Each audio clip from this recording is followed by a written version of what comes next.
Ciao a tutti, bentornati sul mio canale, benvenuti in questo nuovo video. Oggi vediamo un caso particolare di NDE. Perché particolare? È uno di quei casi in cui non si può mettere in dubbio la parola del testimone. Perché non si può mettere in dubbio? Perché il testimone, l'attore, colui che ha avuto l'NDE, è cieco dalla nascita.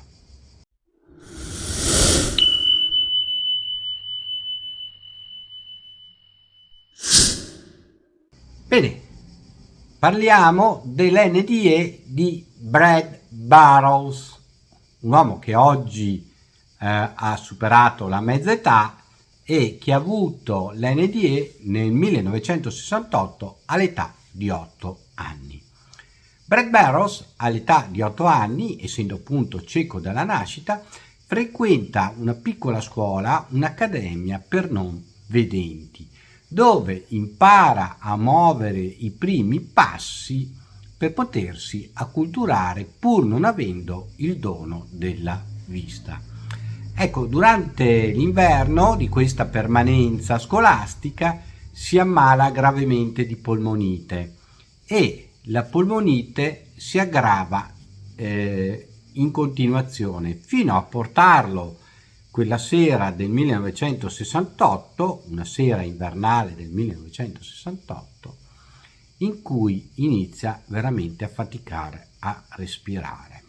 Passa una notte piuttosto pesante e verso mattina in quel Boston Center for Blind Children, quindi per ragazzini ciechi, il suo cuore si ferma improvvisamente e quindi lui muore. Brad è clinicamente morto. Il ragazzino non vedente che dorme nel letto a fianco si accorge dell'assenza di respiro di Brad e quindi si alza e a tentoni cerca di guadagnare l'uscita per chiedere aiuto, per chiamare qualcuno che possa intervenire. Brad racconta che quando non riuscì più a respirare si sentì improvvisamente sollevare dal letto, sollevare in un angolo della stanza. Vide in effetti il suo compagno di stanza alzarsi per andare a chiedere aiuto e questo successivamente testimoniò proprio di aver fatto questa cosa. Quindi si sentì alzare sempre di più, vide il suo corpo esamine nel letto e già questo lo stupiva, era molto stupito che vedeva queste scene perché lui dalla nascita non vedeva nulla, vedeva il nero assoluto. Quindi scioccato dal fatto di poter vedere non si rese neanche immediatamente conto che era lui morto. Sì, aveva visto questo corpo, ma subito non se ne rese conto. Quindi si sentì sollevare ancora di più e salì oltre il tetto dell'edificio in cui il suo corpo ormai giaceva inerme. Cominciò a vedere dall'alto la cittadina in cui risiedeva in quel momento. Vedeva le luci delle case, le luci della città, iniziava il chiarore dell'alba in quanto erano circa le 6:37 di mattina, così almeno stimò lui in quel momento.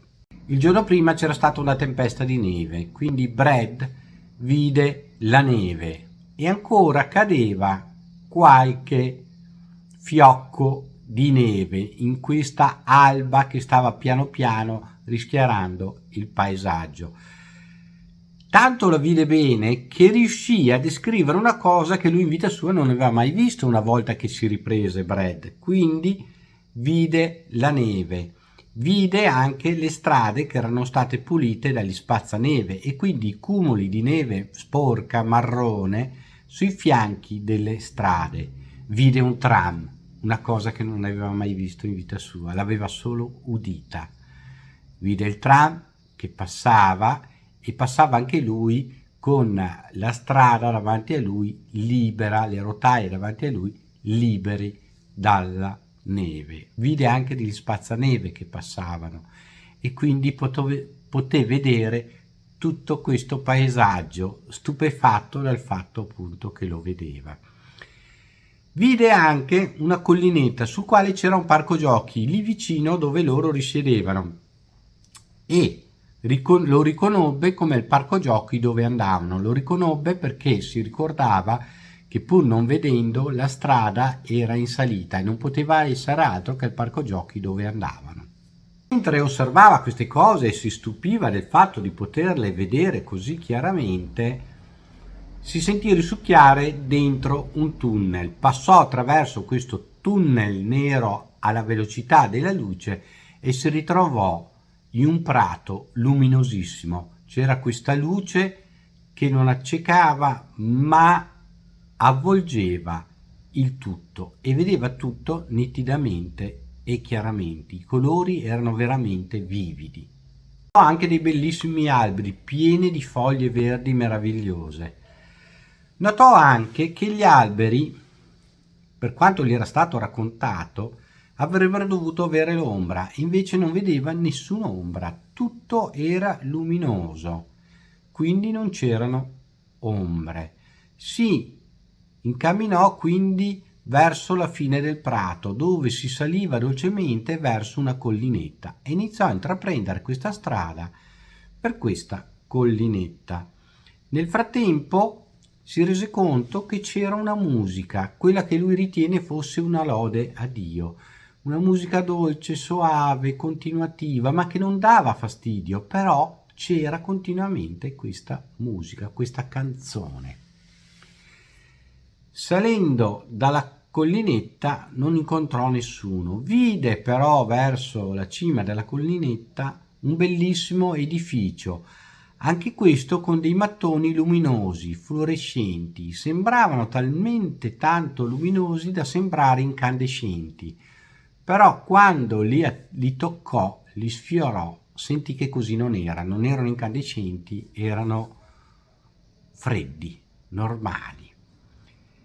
Quindi si inoltrò nell'edificio. Una volta dentro l'edificio sentì che questa musica, questa dolce canzone soave aumentava e anche qua si rese conto che era una lode a Dio. Ed ecco, improvvisamente incontrò un uomo che lui non conosceva, ma dal quale si emanava luce e amore in maniera spropositata.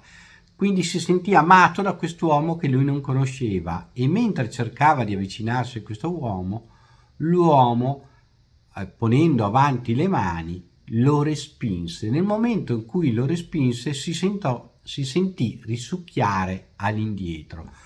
Quindi rifece tutto il percorso passando attraverso il tunnel e si ritrovò nel corpo.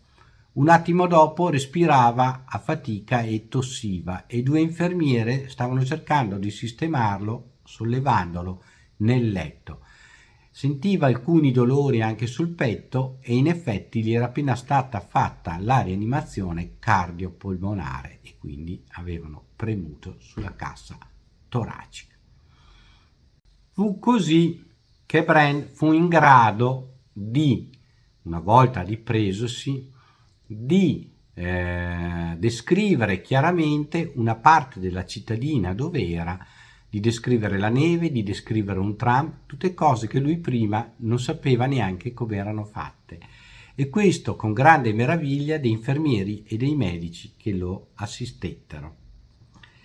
Ecco che Brad Barrows è uno di quei casi sensazionali, fenomenali, uno dei casi più studiati assieme a quello della signora Vicky, proprio perché il caso di un non vedente non dà adito a interpretazioni.